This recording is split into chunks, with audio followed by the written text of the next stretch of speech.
Hai semua, Assalamualaikum. Salam sejahtera untuk kita semua. Di kesempatan kali ini, Mimin akan membawakan sebuah kisah horor yang diangkat dari kisah nyata. Ditulis oleh Restu Wiraatmaja. Kisah ini berjudul Tengah Malam. Mari kita mulai kisahnya. Dia selalu ada ketika aku melaksanakan sholat malam.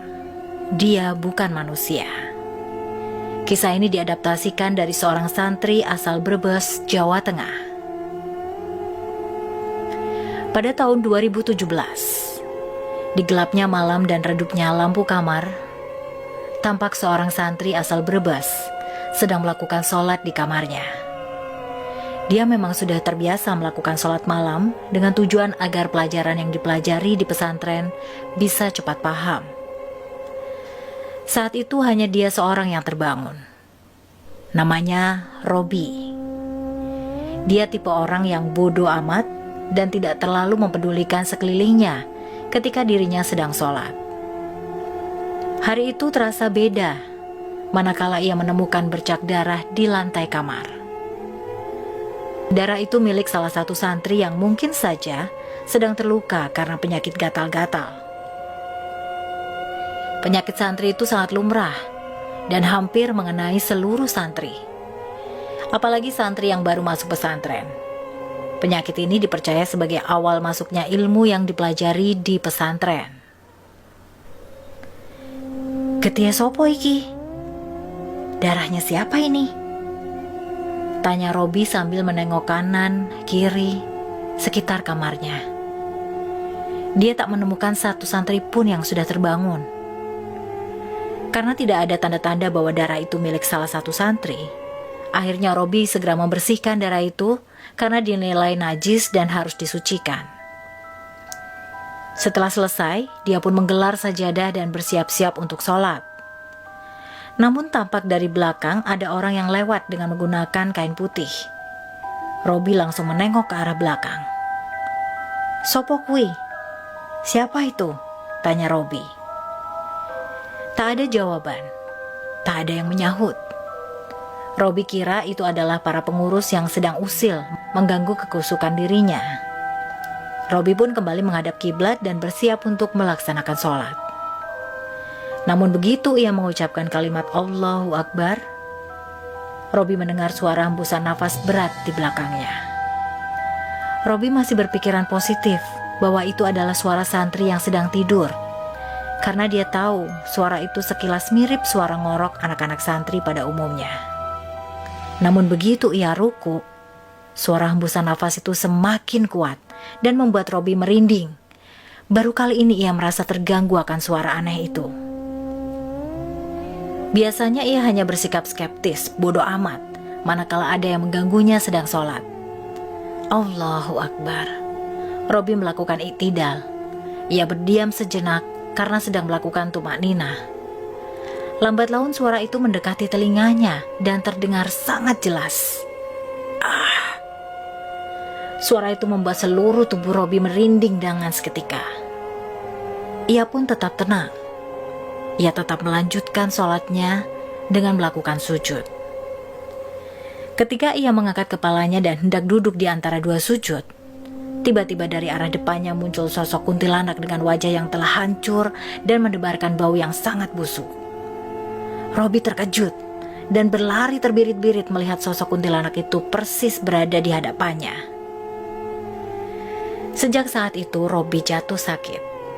Dia dikabarkan kesambet, posisi di mana tubuh tidak bisa menerima energi kuntilanak. Keesokan harinya, para santri menggosipkan kejadian ini dari mulut ke mulut. Mereka semua percaya bahwa apa yang dituturkan oleh Robi adalah khayalan semata. Satu persatu santri tidak mempercayai apa yang terjadi oleh Robi di tengah malam tadi. Robi tak bisa berkata apa-apa. Apa yang terjadi oleh dirinya memang tidak perlu ia ceritakan ke orang banyak, karena hal ini akan menjadi sebuah pernyataan yang menyakitkan bagi Robi sendiri. Namun di balik itu, ada beberapa santri yang percaya bahwa sosok itu memang mengganggunya tepat di tengah malam. Di saat orang-orang terlelap dan tertidur, Tidak banyak dari santri yang masih memantau tengah malam dan lebih tertarik untuk tidur.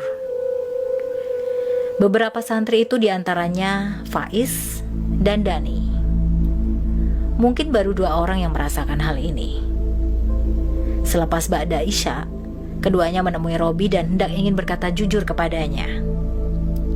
"Rob, kalau bisa kamu rahasiakan hal ini," pinta Faiz. "Memangnya kenapa?" tanya Robi. "Kamu tahu kan, seluruh santri di sini tidak akan percaya," jelas Dani. Tapi bagaimana lagi? Keresahan Robi membuat Faiz dan Dani merasa iba. Hanya dia seorang yang berusaha memecahkan teka-teki di tengah malam. "Aku percaya apa yang dikatakan oleh kamu, Rob, tapi tidak orang lain. Mereka belum tentu percaya dan menuruti apa yang kau katakan," jelas Faiz. "Begitu juga denganku, Rob. Biarkan kami berdua yang mengetahui ceritamu, tapi tidak orang lain. Namun suatu saat, waktu itu akan tiba," jelas Dani. "Iya, Rob, nanti juga mereka akan percaya.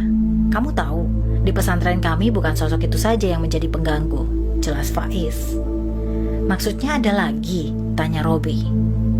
"Banyak, Rob. Makanya biarkan mereka nggak percaya. Suatu saat nanti, bila waktunya tiba, mereka akan percaya akan hal itu," jelas Faiz. Hati Robi semakin lega. Dukungan Faiz dan Dani membuatnya terdukung akan argumen yang kontradiksi itu. Tengah malam merupakan posisi di mana waktu yang sangat istimewa. Karena waktu itu segala doa akan diijabah dan dikabulkan. Namun gangguan yang dihadapi pun semakin banyak dan penuh akan keraguan untuk melaksanakan sholat. Kecuali bagi orang-orang yang dijaga hatinya. Mereka tidak akan takut dan mungkin godaan itu adalah godaan terkecil karena tidak berefek sama sekali terhadap apa yang ingin dia lakukan bersama dengan Tuhannya. Suara air keran menyala membuat malam itu semakin syahdu. Air yang mengucur deras ke lantai kamar mandi membasahi sela-sela kaki Robi. Robi membiasakan diri untuk kembali melaksanakan sholat malamnya. Dok, dok, dok. Suara pintu kamar mandi diketuk dari luar terdengar jelas. "Iya, sebentar." Robi tidak menyadari bahwa hari itu seluruh santri tertidur lelap seperti biasanya.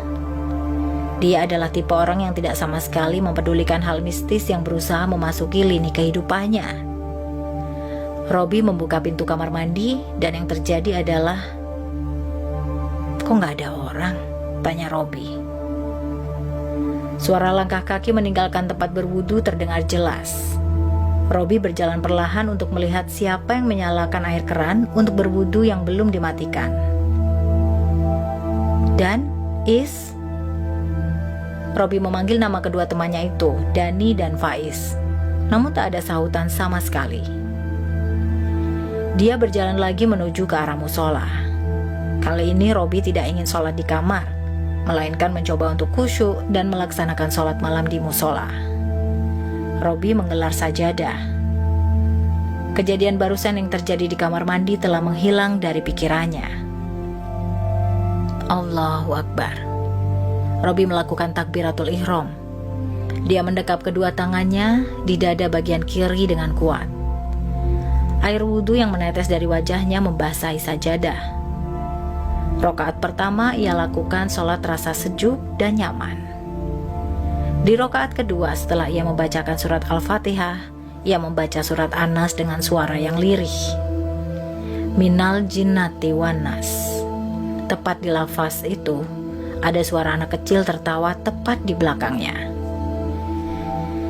Ketika Robi melakukan ruku, ia merasa anak kecil itu masih tertawa. Padahal ia hanya seorang diri di musola. Sami Allahu liman hamidah. Suaranya menghilang. Allahu Akbar. Robi mencoba menguatkan hatinya agar tetap khusyuk dan menyelesaikan sholatnya. Tepat di tahiyat akhir, Robi merasa ada belasan orang berada di belakangnya, seperti orang yang sedang menunggu di belakangnya. Assalamualaikum warahmatullahi. Robi menoleh ke kanan dan ke kiri. Dia kemudian membalikkan badannya ke belakang.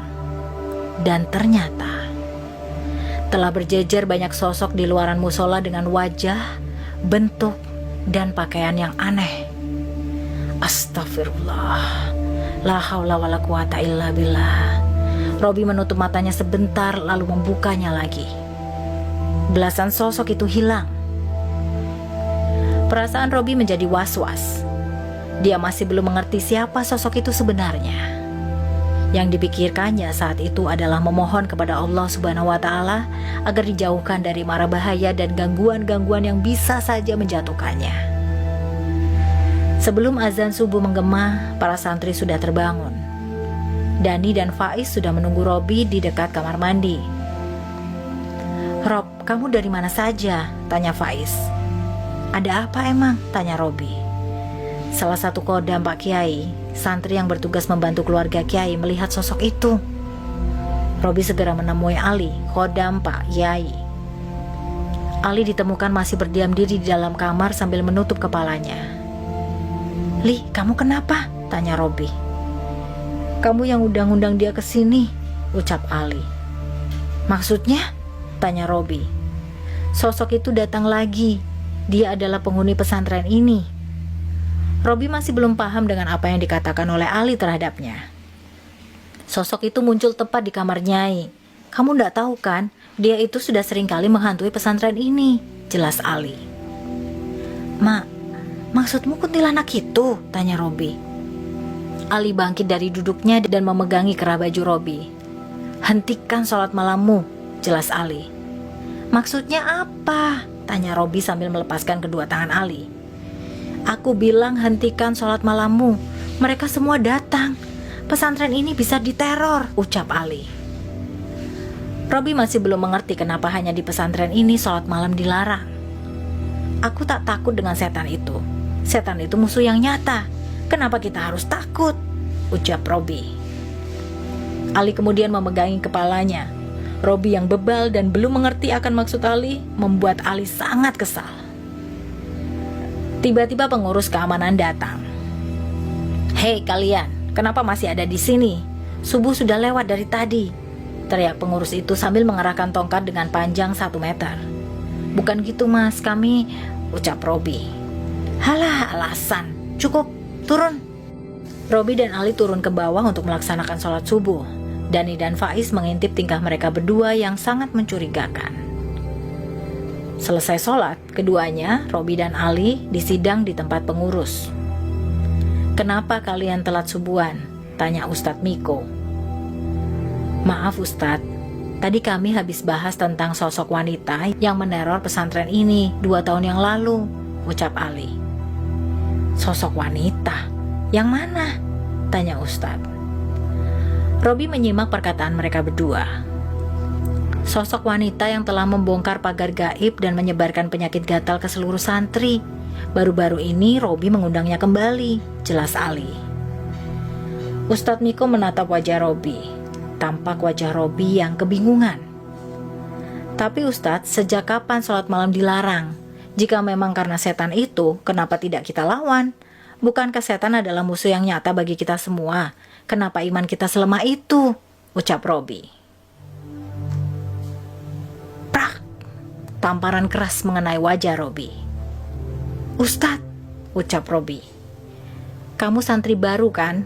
Berani-beraninya kamu melanggar pantangan pesantren ini.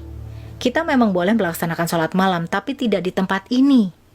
Pesantren ini memiliki masa lalu yang kelam yang bahkan hampir menewaskan santri yang terjangkit penyakit itu," jelas Ustadz Miko. Ustadz Miko kemudian menundukkan kepalanya.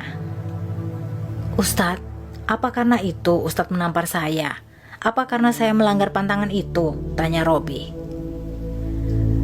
"Robi, kamu belum ngerti juga ya?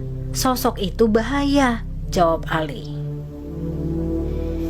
"Di mana iman dan Islam kamu? Apa karena sosok itu kamu takut?" teriak Robi. "Kamu santri baru, kamu belum mengerti apa tentang ruang lingkup pesantren ini," jelas Ali. "Aku gak peduli. Aku juga tak ada keinginan untuk berlama-lama di pesantren ini," teriak Robi. Robi kemudian bangkit dan pergi meninggalkan Ustadz Miko dan Ali. Sialan.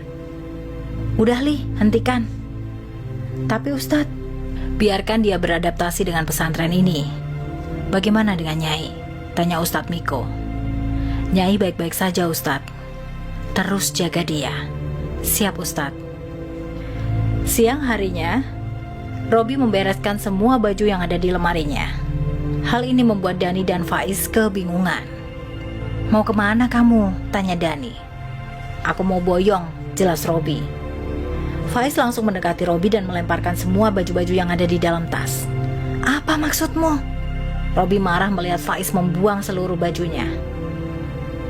Kamu mencari kebenaran, tapi menggunakan hati dan pikiran yang penuh amarah. Kamu tahu, kita berdua adalah orang yang pertama melakukan sholat malam sama sepertimu di awal-awal kami baru masuk, ucap Faiz. Jadi kalian semua sudah tahu? Tanya Robi. Dani mendekati Robi sembari menepuk pundaknya. Sabarlah sedikit lagi, semuanya akan selesai. Kita sudah meneliti semuanya. Kita juga harus mencegah sosok itu mengganggu santri lainnya, jelas Dani. Robi memeluk mereka berdua. Cuman kalian berdua yang mengerti perasaan hati yang kalut ini. Entah kenapa iman mereka selemah itu, jelas Robi. Bukan imannya yang lemah, tapi hatinya yang telah dikuasai oleh sosok itu. Iman adalah keyakinan, sedangkan hati adalah wadah, jelas Dani. Robi bersyukur memiliki Dani dan Faiz yang mengerti akan perasaan keduanya. Sepertinya ada maksud tertentu mengapa sholat malam dilarang. Mungkin Ustadz Miko bukan melarang sholatnya, akan tetapi aktivitas santri di tengah malam. Tengah malam berikutnya, Dani dan Faiz berencana untuk mengajak Robi mencari tahu apa yang dilakukan Ali. Semenjak awal kami hanya mencurigai 3 orang di sini, yaitu Ali, Ustadz Miko, dan juga Nyai. Keduanya memiliki tali merah yang merujuk pada satu hal, ucap Dani. Apa itu? Tanya Robi. Sepertinya sosok yang dimaksud adalah peliharaan Nyai. Kamu pernah mendengar tentang seseorang yang menggunakan susuk, maka ia akan diikuti oleh sosok yang menjaganya? Tanya Faiz. Susuk? Tanya Robi. Susuk itu semacam benda mempercantik diri, jawab Dani. Robi masih belum mengerti, mana bisa seorang Nyai menggunakan itu. Aktivitas di tengah malam itu mengganggu Nyai untuk melakukan ritual.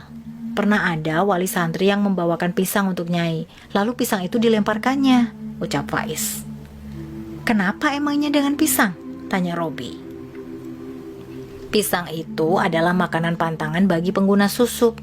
Memang sulit menjelaskannya, tapi jika sudah memakan itu, kecantikannya akan luntur, jelas Dani. Faiz memerintahkan kepada Dani untuk menunduk. Tampaknya Ali sedang memasang beleman atau gabah yang dibakar. Apa itu? Tanya Robi. Itu beleman atau gabah kulit padi yang dibakar. Gunanya untuk mengusir sosok lain untuk mendekat, ucap Dani. Asap dari beleman itu bisa mencegah sosok lain untuk mendekati rumah Nyai, karena pengguna susuk akan sering diikuti oleh makhluk lain. Robi baru paham mengapa tengah malam tidak boleh melakukan aktivitas, karena mungkin hal itu membuat Nyai menjadi terganggu dengan ritualnya. Jadi kamu tahu kan mengapa kita tidak boleh melakukan aktivitas malam? Tanya Dani. Karena mengganggu ritual Nyai. Dani mengangguk. Sedangkan di tempat lain, Bagus terbangun dan melihat 4 orang anak kecil sedang duduk di sampingnya. Keempat anak kecil itu memiliki kepala botak plontos, namun berbadan seluruhnya hitam. Kalian siapa? Tanya Bagus. Hehehehe. Keempat sosok itu tertawa bersamaan. Faiz dan Dani meminta kepada Robi untuk bersabar sampai benar-benar kebenaran itu tampak dengan sendirinya. Tiba-tiba, suara teriakan berasal dari kamar tempat Robi. Mereka bertiga langsung berlari menuju ke kamar. Di kamar, Bagus telah dikelilingin santri lain. Kenapa Gus? Tanya santri yang satu kamar dengannya. Setan, ada setan, teriak Bagus sambil menutup matanya. Robi, Dani, dan Faiz langsung mendatangi kamar. Ada apa? Tanya Robi. Gak tahu bang, ini Bagus teriak-teriak sendiri. Katanya dia lihat setan, jelas santri yang merupakan teman Bagus. Gus, kamu kenapa? Tanya Robi kepada Bagus. "Bang, Bagus mau balik. Bagus gak betah," jelas Bagus. "Iya, abang ngerti, tapi gak malam ini," ucap Robi. Bagus merupakan adik Robi. Keduanya masuk pesantren secara bersamaan dan satu kamar juga. "Bang, pesantren ini angker," ucap Bagus sambil memeluk tubuh Robi. "Tenang, ada abang di sini," ucap Robi. Dani dan Faiz kemudian mengelilingi sekitar kamar dan benar saja mereka menemukan beleman berada di belakang kamar. "Sosok itu kemari karena belemannya berada di belakang kamar. Gak aneh lagi," ucap Dani pada Robi. "Jadi Ali yang ngelakuin ini semua?" tanya Robi. Robi diminta untuk sabar, namun Robi masih belum bisa menahan ini semua. Dia sangat membenci para sosok yang kerap mengganggu dirinya dan juga adiknya. "Kenapa harus Bagus yang diganggu?" tanya Robi. Dani dan Faiz hanya terdiam. "Apa jangan-jangan ini perintahnya Ai?" ucap Robi. "Hus, mana ada perintahnya yang seperti itu? Gak bakal ada. Ini cuman kebetulan," jelas Dani. Tapi ada benarnya juga dengan ucapan Robi. "Jika hal ini sudah direncanakan jauh-jauh hari," jelas Faiz. Robi mendekati Faiz dan bertanya, "Kamu tahu sesuatu?" tanya Robi. "Masih dugaan. Ada dua kemungkinan kenapa Bagus yang dijadikan korban. Bisa jadi karena kamu telah menghancurkan ritualnya beberapa hari yang lalu, atau jangan-jangan dia mencari tumbal," jelas Faiz. Maksudmu Bagus akan ditumbalkan?" tanya Robi. Faiz mengangguk. Karena ramainya para santri yang terbangun, Ali dan Ustadz Miko pun menghampiri kamar. "Ada apa ini?" tanya Ustadz Miko. "Pasti kamu lagi kan? Mau kamu apaan?" tanya Ali. Robi hanya terdiam. Kini giliran Faris yang berbicara. "Bagus menderita insomnia, dia gak bisa tidur." Jawaban Faiz ini belum melegakan hati Ustadz Miko dan juga Ali. "Bagaimana bisa? Bukankah kemarin dia baik-baik saja?" tanya Ali. "Insomnia yang diderita Bagus berada di tingkat 2. Dia masih dikategorikan normal, namun tingkat stresnya masih labil," jelas Faiz. Ali mendekati Robi sambil berkata, "Jangan macam-macam di pesantren ini, apalagi sampai melanggar aturan terkhusus di tengah malam. Kalau tidak, sosok itu akan menghantuimu," ancam Ali. Sebagai orang yang dekat dengan keluarga pesantren, Ali bersikap seenaknya. Sepertinya waktu memisahkan mereka berdua, Robi masih melindungi adiknya Bagus agar bisa tenang dan nyaman terlebih dahulu. Keesokan harinya, tubuh Bagus drop. Badannya panas dan bibirnya sangat pucat. "Dek, kamu sakit?" tanya Robi dengan nada khawatir. Robi pun meminta kepada santri untuk membawakan Robi ke bagian kesehatan. Dani dan Faiz yang mengetahui jika Bagus sakit langsung memberitahu Robi. "Kesehatan di pesantren ini gak bisa berbuat apa-apa. Lebih baik Bagus dibawa pulang," jelas Dani. "Kamu serius?" tanya Robi. 2 tahun yang lalu ada santri yang terdampar seperti Bagus, tidak ditolong. Robi pun langsung menuju ke tempat Ustadz Miko dan meminta untuk menelpon kedua orang tuanya. "Assalamualaikum Ustadz," ucap Robi. "Waalaikumsalam. Ada apa Robi?" tanya Ustadz Miko. "Ustadz, bolehkah saya menelpon orang tua saya? Bagus sakit Ustadz," ucap Robi. "Oh itu, kan ada bagian kesehatan, gak usah dibawa pulang," jawab Ustadz Miko. "Tapi Ustadz, saya serius, panasnya tinggi, dia perlu perawatan khusus." Karena paksaan dari Robi, akhirnya Ustadz Miko menelpon orang tua Robi. Dalam dialognya, Robi mengatakan untuk segera membawa pergi Bagus dari pesantren karena pesantren yang dijadikan tempat menimba ilmu tidak sesuai dengan syariat yang dijalankan. Akhirnya, hari itu juga orang tua Robi dan Bagus mendatangi pesantren. Sebelumnya, kedua orang tua Robi dituntut oleh Robi untuk tidak menanyakan apapun tentang pesantren. "Kamu gak ikut pulang?" tanya bapak Robi. "Ada sesuatu yang belum Robi selesaikan, Pak." Sebenarnya Robi ingin mengatakan hal yang sebenarnya, namun dia pikir hal itu tidak akan membuat situasi semakin membaik.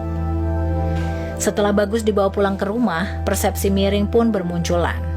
Santri-santri lain mengira penyebab pulangnya Bagus adalah karena teror. Di sela-sela bermunculannya persepsi miring itu, Ali kemudian turun tangan untuk menjelaskan kejadian yang sebenarnya. Namun tetap saja hal itu tidak dapat diubah. Ali dan Ustadz Miko disebut-sebut telah melakukan pelanggaran besar.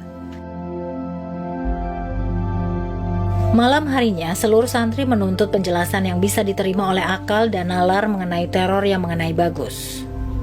Karena hal ini menjadi sebuah pertanyaan besar, akhirnya Ali dan Ustadz Miko menuju ke tempat Nyai untuk mengadukan pemberitaan tersebut. "Nyai, bagaimana rencana selanjutnya?" tanya Ali. Nyai yang masih terbaring di dalam tempat tidur pun menunjukkan sesuatu kepada Ali dan Ustadz Miko.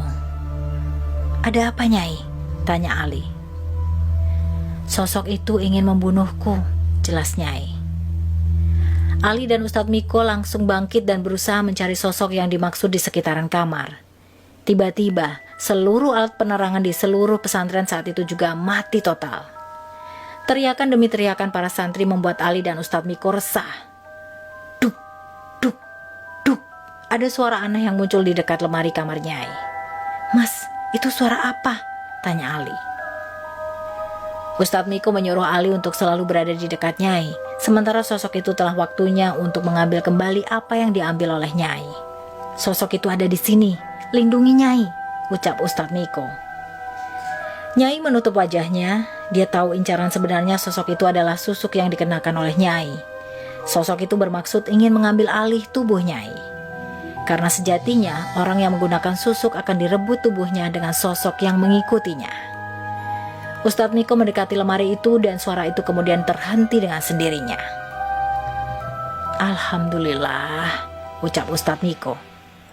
Namun begitu Ustadz Miko membalikkan badannya ke arah Nyai dan Ali, sosok itu sudah terduduk di dekat keduanya. "Mas," ucap Ali dengan mimik wajah ketakutan. Raut wajah Nyai penuh dengan keringat. Sosok itu membelai wajah Nyai secara perlahan. Ustadz Miko menyuruh Ali dan Nyai untuk tenang sejenak. Ketika Ustadz Miko bermaksud membacakan ayat kursi, tiba-tiba tangan Nyai mencekik leher Ali. "Nyai, hentikan!" Ustadz Miko bergegas untuk melepaskan cekikan itu. Suara tawa sosok itu menggambarkan di raut wajah Nyai. Sosok itu berhasil mengambil alih tubuh Nyai. Sosok yang merasuki tubuh Nyai itu tertawa kencang sambil menggerak-gerakkan kepalanya ke kanan dan ke kiri seperti menikmati apa yang sedang ia lakukan. Ali hampir saja mati karena cekikan keras itu. Sebelum akhirnya Ustadz Miko menarik paksa tangan Nyai dan melepaskannya. "Panggil Ustadz Umar," ucap Ustadz Miko. Ustadz Umar adalah ustadz yang tidak menyukai Nyai. Dia tahu bahwa Nyai ini menggunakan susuk dan telah melanggar syariat. Oleh sebab itu dia tidak terlalu dekat dengan Nyai dan lebih memilih untuk bersikap cuek.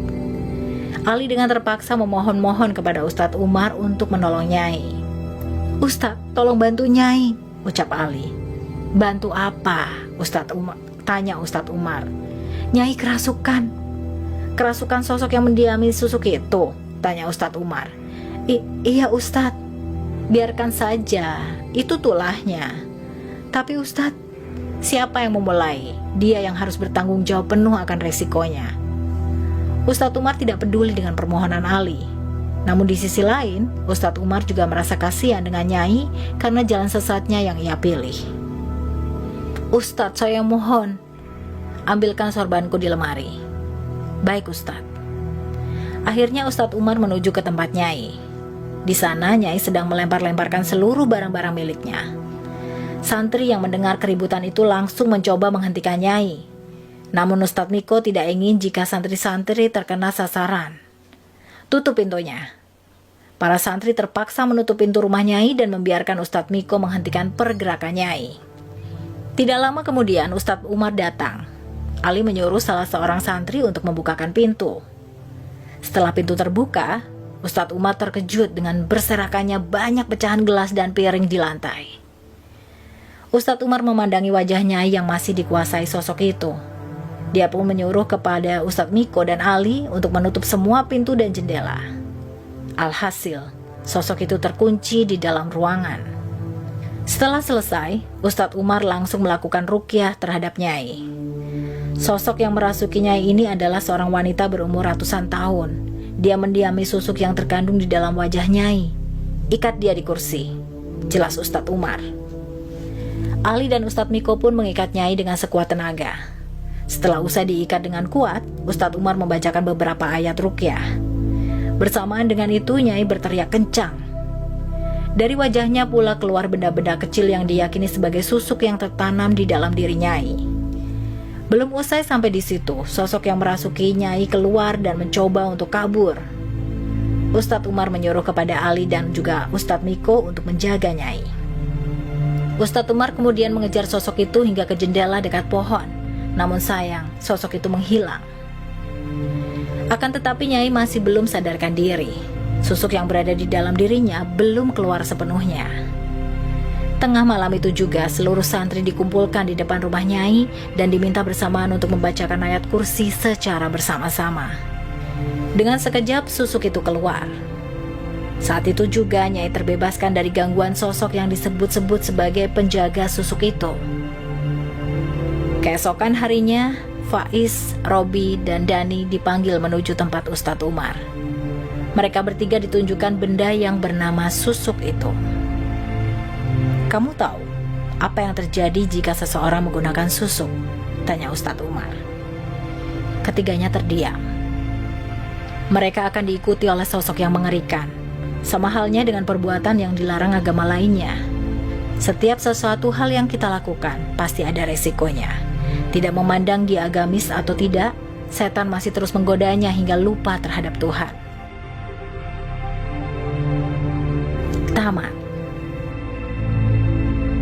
Berikan komentar kalian terhadap cerita susuk ini. Ingat, jangan sekali-kali menggunakan susuk, karena sosok yang menyukainya akan sulit untuk dihilangkan. Itu dulu kisah nyata misteri yang dapat Mimin sampaikan kali ini.